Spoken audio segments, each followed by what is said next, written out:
So someone asked me the question, can I do pomegranate juice on the ketogenic diet? So let's talk about that. Well, first of all, there's 12 grams of sugar and a half of a cup of pomegranate seeds. The juice has a glycemic index of 60, so it's not high, but it's not low. It's right in the middle. So you wouldn't want to consume the juice. But the seeds have a much lower glycemic index than the actual juice. And on top of that, they have certain nutrients that can increase the size and number of the cells of the pancreas that make insulin.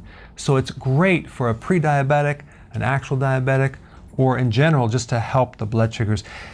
Pomegranate juice is also known to support the heart, the brain, and even help reduce risk of cancer. So overall, it's a really nutrient-dense, phytonutrient-dense product, but just make sure you consume the seeds. You can actually freeze the seeds and then have them like a little candy at the end of a meal, or put them on your salads. All right, thanks for watching. Hi guys, listen, I want to thank you so much for your wonderful comments. And I want to ask you if you wouldn't mind giving me your review on Google. I put a link down below. I'd really appreciate it. And thank you in advance.